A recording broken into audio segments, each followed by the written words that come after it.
from Greater Sandton and beyond. Get ready for the Sandton Times Hour with your host, Alexander. Ladies and gentlemen, everyone in between and beyond, welcome to the Sandton Times Hour, also available on all leading digital audio platforms.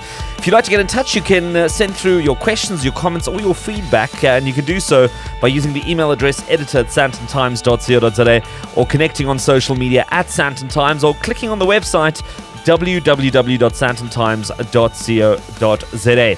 And a very special welcome to everyone listening for the very first time. And of course, our regular listeners to the Sandton Times Hour, you are especially welcome in Johannesburg and Pretoria, across South Africa, and everywhere and anywhere else in the world. If you're online and on air, wherever you are, I'm happy to report that all is well in Sandtonland.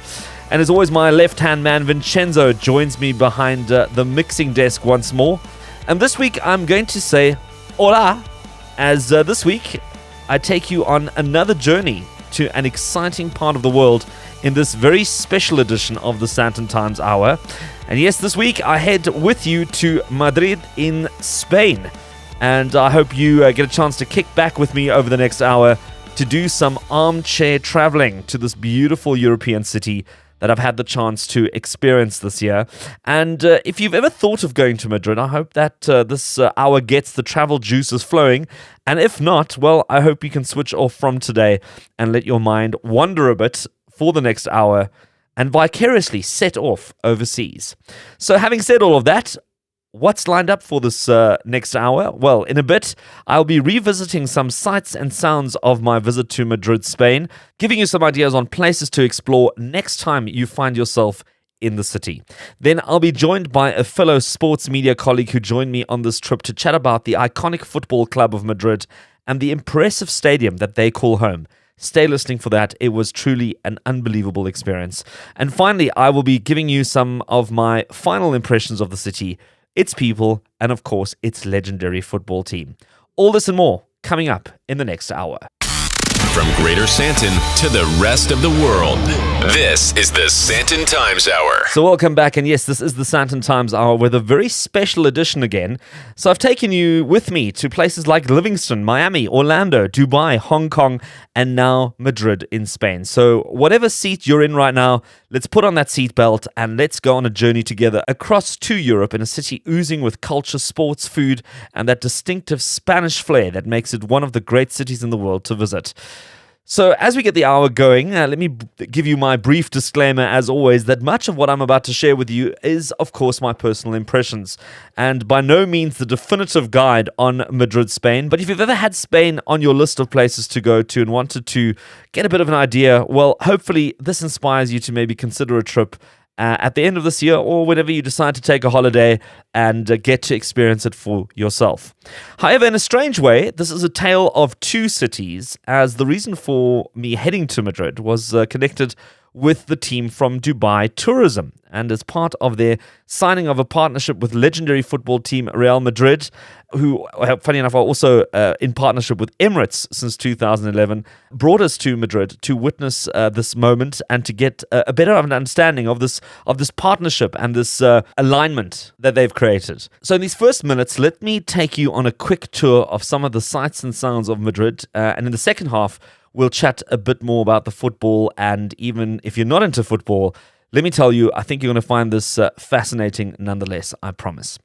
So anyway, I headed from Johannesburg to Madrid on Emirates via Dubai, and once again, just a shout out to Emirates, because I think they just do the most tremendous job. Of all the airlines I've had the pleasure of flying over the last couple of months, and maybe even the last 2 years since the pandemic ended, Emirates always just stands out, even in their economy class section. It just feels like that seat is somewhat bigger than most economy class seats, and they have a really good holistic offering. They just do a great job. They just make traveling that little bit more pleasurable, especially when you're on long-haul flights. Anyway, I arrived in Madrid and caught an Uber from the airport. I thought this was quite interesting because they've got a lot of electric Ubers as well, which is also a nice experience. And I checked into the only U Boutique hotel in Madrid, and I must tell you, this was a really beautiful hotel. It's set in a restored palace from the 19th century, and what makes it so incredible is that it has this incredible interior design. It's absolutely gorgeous. If you would have followed the Instagram account, the Sandton Times Instagram account, you would have gotten a couple of glimpses of what it looks like. But just the art and the way it's put together is very, very bougie. And it's got some colonial details. It's very uniquely decorated. And funny enough, one of the things that I kept noticing on this trip are these touches of Africa that pop up all over the place. If it isn't sort of artworks of rhinos or leopard print, it's zebra print or something else that reminds you of Africa. And I always think, somehow we underestimate what influence we have on the rest of the world. What claim we should lay to some of our inspirations as they float around the world, and the world makes good use of some of our natural gems. Anyway, so this hotel also had some exquisite rooms, beautiful cocktail bar, and some of the most superb breakfast. I think if there's something to be said about Spain and Madrid as well, the food was just across the board, just really fabulous. And they have this the Spanish jamón, which is a Spanish-style slow-aged ham made from a hind pork leg cut. And this is then freshly sliced, very thin. And it's pretty much everywhere you go in Madrid. You can have it on a piece of bread. They put it on a sandwich for you. You can have it just like that as a snack. And the cold meats and the smoked meats in Spain in general were just absolutely fantastic. I mean, you end up finding your way around all kinds of different little streets and spaces, and this is what you end up eating. I mean, it's really just such top quality that you don't actually feel like you should be eating anything else. So this was basically the base for the next couple of days of exploring the city, and I joined a group of mostly sports media from across the world. And when I say from across the world, we're talking about Brazil, Azerbaijan, India, parts of Europe. I mean, a really mixed group of people. And at this stage, let me tell you what a really great group of people this was. Not just knowledgeable, but just a fun group. And it's not often that groups of media, especially this diverse, gel as well as they did. And a word of distinction to my fellow explorers on this trip. It was absolutely incredible to spend some time with you in the city. Well, what did we get up to? Well, we did some sightseeing. And here's a couple of sightseeing tips for you if you're planning to go to Spain. Madrid is the capital of Spain, and what would you expect? Well, wine, tapas, flamenco shows, bull runs. I mean, those are sort of the cliches. But we took a walk through the old town of Madrid and had a look at the Royal Palace, which is considered to be the largest palace in Western Europe, with 3,418 rooms. That is massive. We didn't have a chance to have a look inside, and I actually went back again after our little tour to try and go, and found that the police of Spain celebrated a very notable anniversary, and they took over the entire palace for this, and unfortunately it was closed for the day I decided to go. So didn't have a chance to look inside, so a good excuse to go back again. But it is the official residence of the Spanish royal family at the city of Madrid, although now it's mostly used for state ceremonies like this police anniversary that they celebrated. One thing that's really great is the changing of the guard, which is held on Wednesdays and Saturdays. But then there's an extra special monthly event called the solemn changing of the guard, which is usually on the first Wednesday of the month. And there's a total of 400 people and 100 horses that stage the changing of the guard. And it goes on for quite some time. I mean, it's not just a short show. It really goes on for quite some time. It basically is performed in the same style as the time of King Alfonso the 12th and King Alfonso the 13th, and they wear the same uniforms, and it is quite spectacular. So if you're planning to go to Madrid, make sure that you factor in that first Wednesday of the month, because that's something you certainly don't want to miss. And then right across from there is the Cathedral of St. Mary the Royal of Almudena, another fantastic building, very interesting history there. I'm not going to go into all of that because there's parts that are Gothic, parts that are contemporary. I mean, it's just so much to see and do, but I just want to point that out, that that's something very interesting to have a look at as well. Then there's the Plaza Mayor, is a major public space in the heart of Madrid. It was once the center of Old Madrid, so that's why it makes it interesting to have a look at, but also just a beautiful space. And it was built during the reign of Philip III in Madrid. And then we went off to the side streets and got to explore sort of the old parts of Madrid. And there's one interesting building called Mercado de San Miguel, which dates back to around 1916 and sort of a covered market offering local food, mostly tapas, and some delicacies, and it's very popular with tourists. Can't say that it's the best priced place to go have a meal in Madrid, so don't get sort of sucked into that if you decide to go there. And, all the food's very good, but probably also not necessarily, the best example of all the food you can get in Madrid. So go have a look at it, but there's definitely other places you can go to which are probably much more competitively priced and also offer you a really great offering in terms of food and drink and all that kind of stuff. But Mercado de San Miguel, definitely worth having a look at.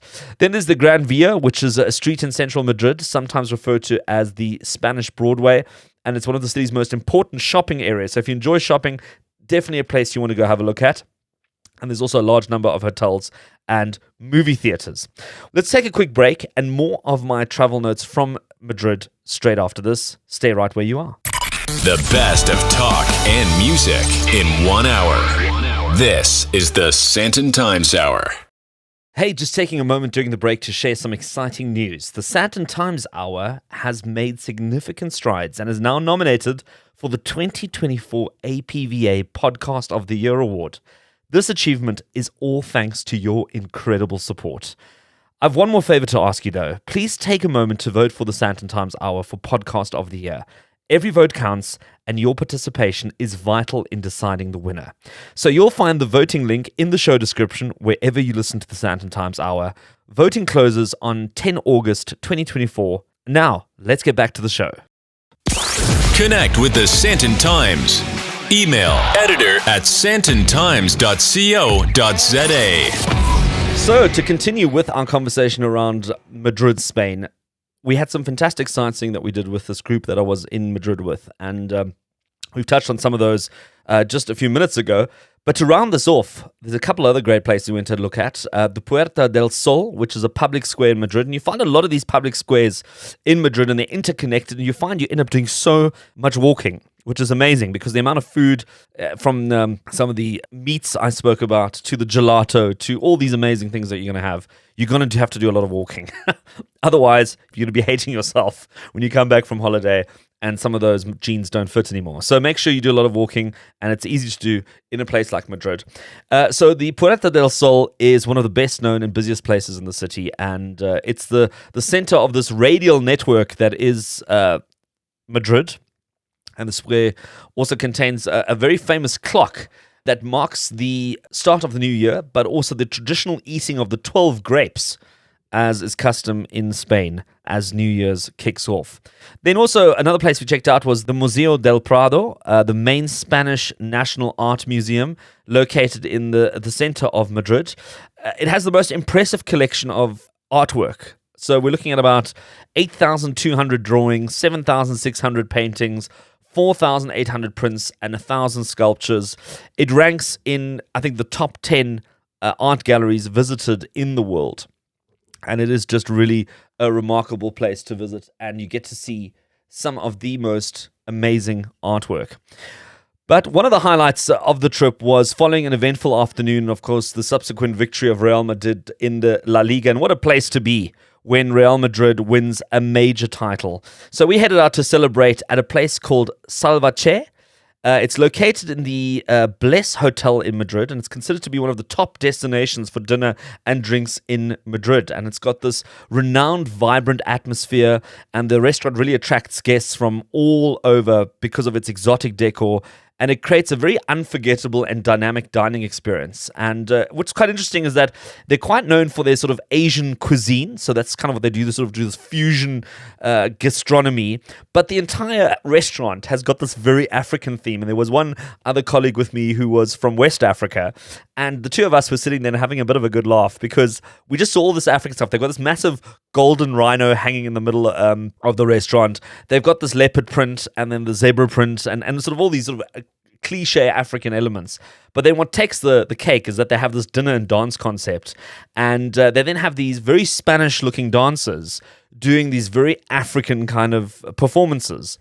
So I thought, well, this is interesting. Maybe we should sort of reverse this and kind of, maybe get a couple of South Africans to do a couple of Spanish dances in the heart of Sandton and open a restaurant. But it was a really fantastic evening, and the restaurant offers really a really diverse experience. And one of those is obviously this dance act that then transforms into a DJ performing, and the live entertainment just takes off, and you just have the most fantastic evening, which rolls into the morning. And what a way to celebrate such an incredible victory by Real Madrid.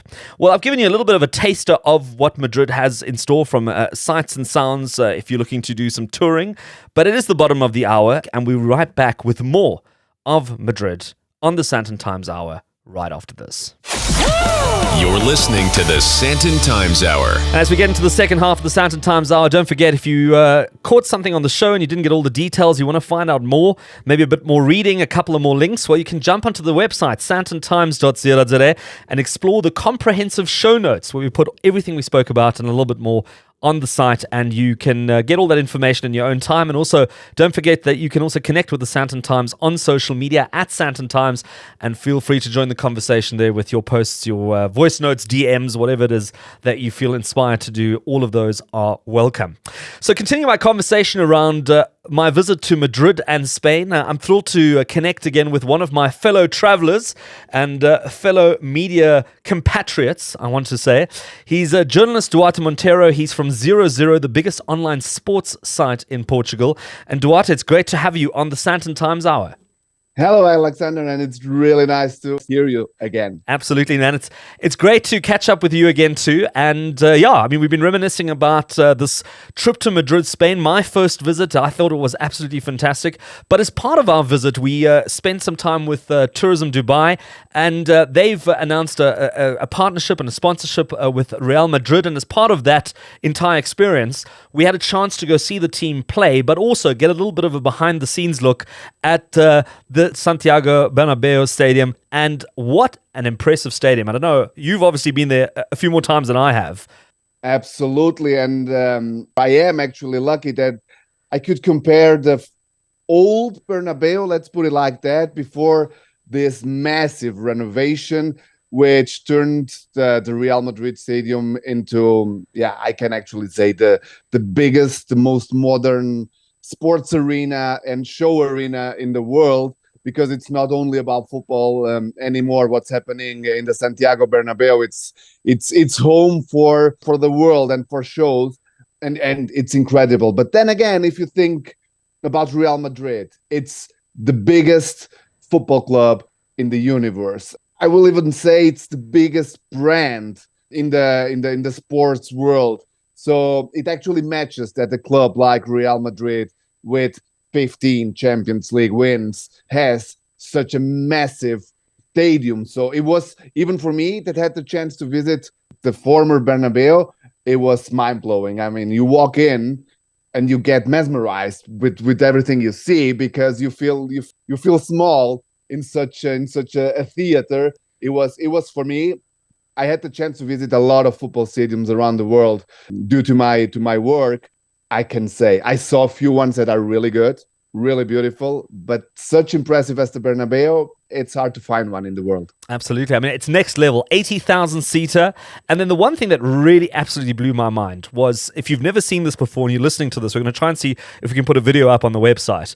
But the actual playing field, the actual lawn, is split up into different sections. So imagine like strips of lawn that all sit on these hydraulic platforms, and they literally come apart and then sink underneath the stadium level. So they kind of go on top of each other, and underground, the lawn is then treated with special lighting, special lawn care, watering. I mean, the whole lot. It's temperature controlled. They can keep all of that underground, and then if they need it, they literally bring it up with an elevator, lay it out all again, and I think it takes something like 5 hours to do, but that absolutely blew my mind. I was like, this is on a completely different level.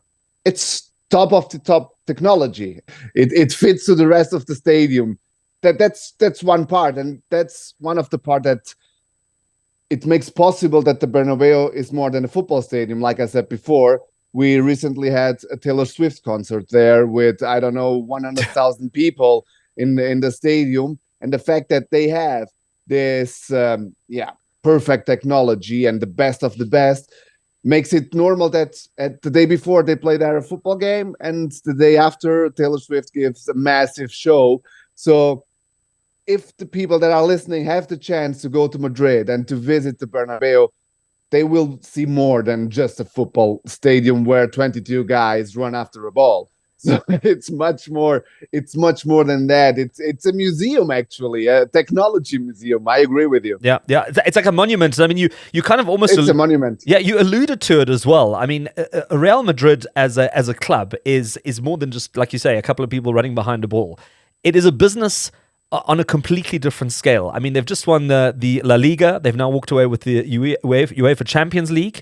They've won that now, and you get to see all of this at the stadium. They've got like a museum and a tour that you can do. You can see the trophies. You can get a bit of a history of the club. If you're not too familiar with it, if you're a fan, well, you're going to be in absolute seventh heaven. There's also a little bit of a shopping opportunity. We had a chance to take some photos in a stadium that was completely empty, and I mean, it is just so impressive the way this looks with the LED screens. But Duarte, what I found even more impressive was when you actually attend a game, and I can tell you, it feels like the days of the Roman gladiators. I would not want to be an opposing team playing Real Madrid on a home ground. No, not at all. And even the anthem of Real Madrid just before the game starts, it has this Roman Colosseum sound, and with 80,000 people inside.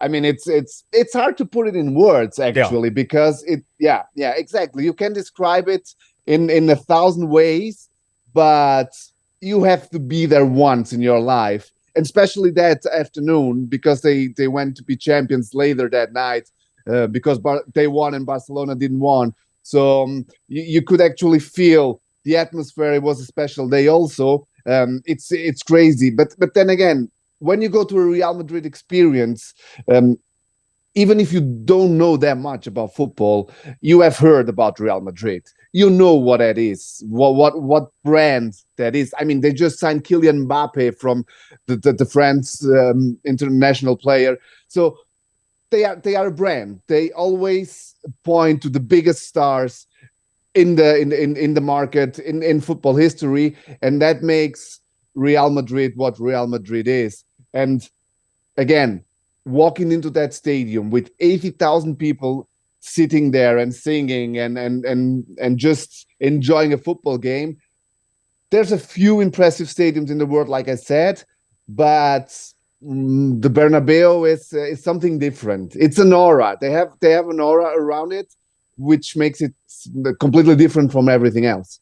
I mean, one of the things that I thought was also quite a vibe was that they had sort of a dedicated area, and I'm guessing there must have been about 200 or 300 fans that they'd orchestrated that sit sort of behind the goal, and all they do for 90 minutes is sing one song after another with drums, with trumpets, with everything that they've got. I mean, it really creates an unbelievable vibe in that stadium.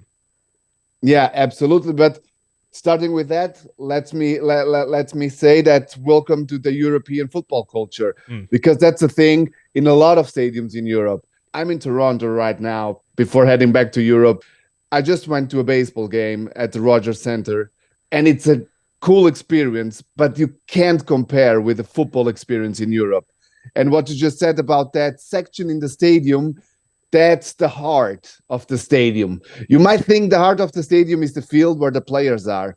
Not quite. If you're a big football fan, you know that the heart of the game is in the stands, and especially in that section where 200, 300, in some stadiums in Germany, thousands of fans just take a section behind the goal and sing for 90 minutes, and they took fire to the place, and everyone follows their singing. So what you saw in the Bernabeu is a good representation of what happens in European football. And that, I think, makes European football special, and that's why it's considered the best football in the world. It's not because it has the greatest player, but also great atmospheres like the one you saw at the Bernabeu. Yeah, absolutely. And I mean, talking about great players, we got a chance to see Jude Bellingham in action that day, but also had a chance to shake the hand of Roberto Carlos.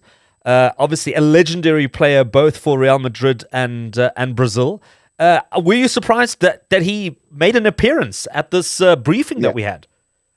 Yeah, I can remember our faces when he walked into the room. Okay, it's just Roberto Carlos, Brazilian international football legend. We're all good, not nervous at all. Yeah, but an unbelievably approachable and very gracious and engaging person. I mean, I felt like, he wasn't really, I didn't feel like we were taking up his time. He was really willing to engage, to chat, to kind of, he even took some time to sign some stuff for us. I mean, a very, very nice guy. Absolutely. That's the idea that I always had of him, actually. He was always very, very chilled. Even in the interviews he gave when he was playing, you can say it's the Brazilian personality, always making a joke, always laughing, always making great atmosphere whenever he is. But Roberto Carlos was always like it. I remember being a kid, and he was an active player. And Roberto Carlos, I mean, you saw him. He's not a tall guy. He's not someone that walks into a room and you say, oh, okay, who's here? But he brings that aura. And I think that's also a reason why he played for Real Madrid, because he has more than just talent for football. He brings this star quality with him that he showed at that day. And star quality, it's not just being great.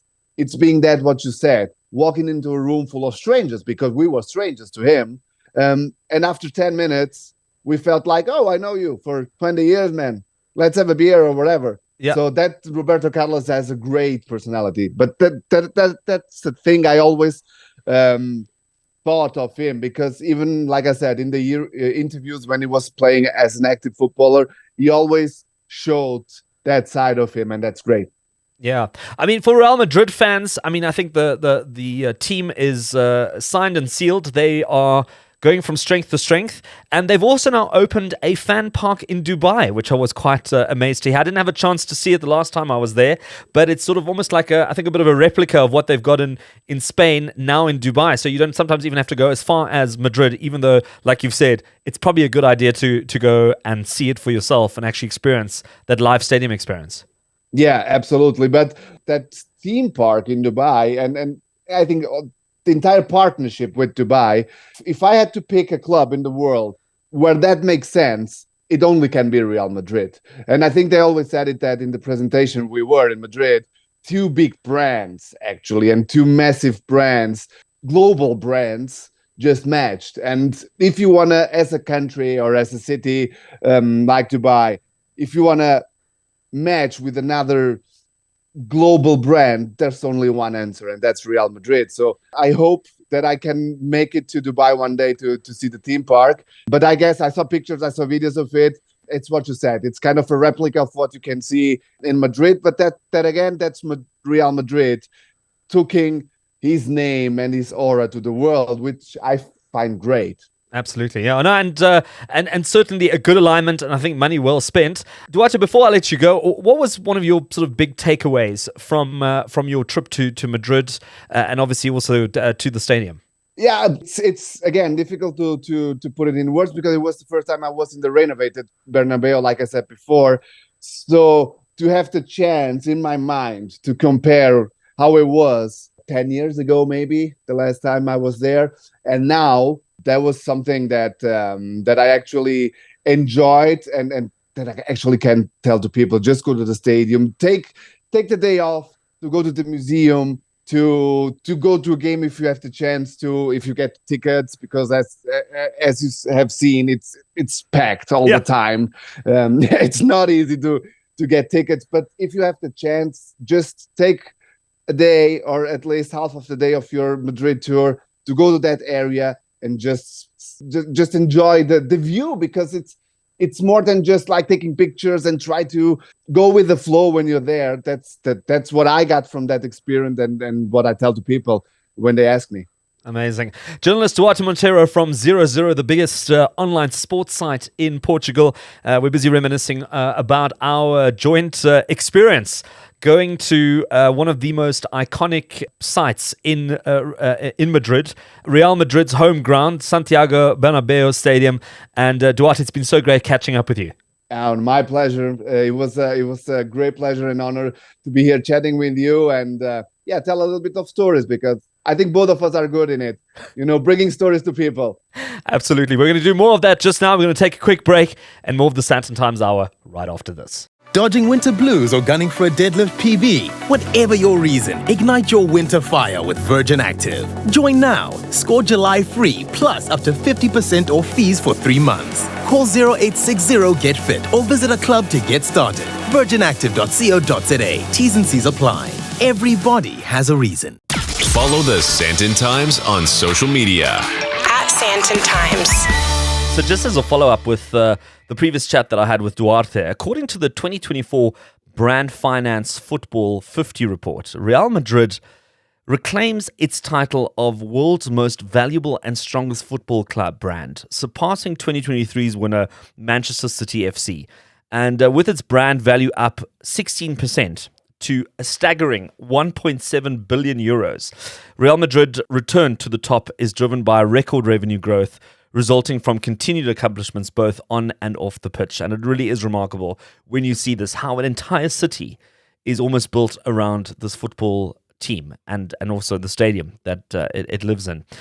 Here's some of the other interesting details that I came across. So the club was founded in 1902, and this was something that we discovered as we took the official tour. There's a really great Real Madrid tour, and obviously a tour of the stadium as well, where they show you the trophies, they show you the history of the team, and it gives you a real sense of place when you get to see all of this and get a bit of context as to, especially for those who aren't necessarily following Real Madrid as a team.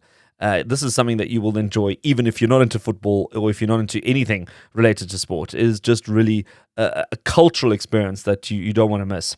Anyway, so the team was founded in 1902 as Madrid Football Club, and they've always traditionally worn a white home kit ever since they started. And they also have the honorific title of Real, meaning royal in Spanish. So Real Madrid, Royal Madrid, and this was bestowed upon the club by King Alfonso XIII in 1920, along with the royal crown in its emblem. If you have a look at the Real Madrid logo or emblem, you'll see the Spanish crown there.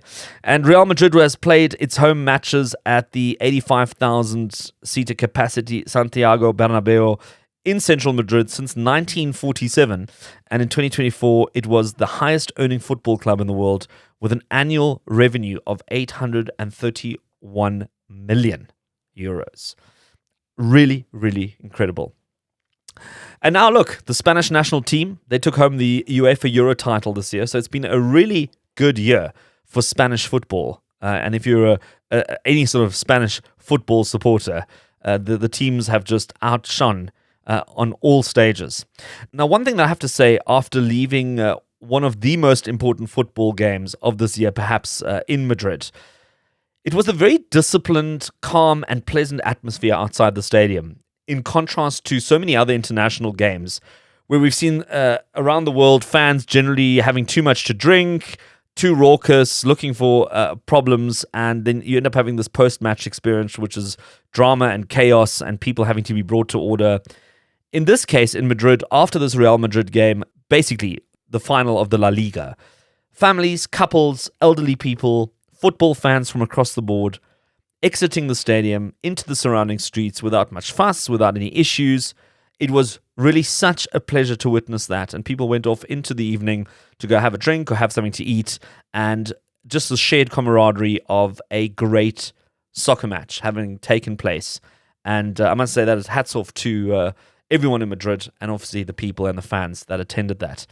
Now, some other interesting points is that the public transport in Madrid is also very good. It's easy to understand, very accessible, and within minutes you can be pretty much anywhere in the city at a very reasonable rate using the metro. And maybe another hot tip is that you're likely not to see everything in one visit. So don't put pressure on yourself if you're going to go. Rather take the time, especially with things like the museums and the art galleries and these sort of attractions. Rather take a bit of extra time to really take it all and enjoy it. Because sometimes, you have these tours where, you end up going one day here, one day there, and it's a rush and you've seen everything and you've seen actually nothing. So it really is worth taking that extra time and, just soaking it all up. Overall, I must say Madrid was a very impressive city. It was well organized, lots of culture and culinary experiences. And if you plan a trip, you will have lots to do and lots to see. And both at a price. I mean, some of these things don't come completely for free, but there are some things that are for free, like the walk in the streets. You can go visit the many parks that Madrid has, and also a lot of public installations and attractions that you can enjoy. And it really is just a really marvelous experience, and I really do hope that you look into it and make this part of your dream list, bucket list, vision board, whatever it is that you decide to do for the coming months and years. And with that, it's all we have time for this week on the Sandton Times Hour, and is always available as a podcast on Apple, Amazon, Spotify, Podcast Party, and so many other great digital audio platforms. If you want to get in touch, you can email editor@sandtontimes.co.za or connect on social media @Sandton Times, and visit the website www.sandtontimes.co.za, and feel free to send through your questions and comments. And as always, thank you to the team and, of course, our contributors every single week who make the Sandton Times Hour possible.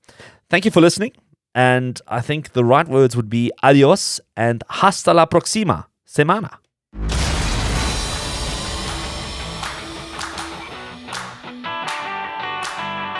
That's it for this week. Thanks for listening to the Sandton Times Hour. And if you enjoyed it, be sure to share it.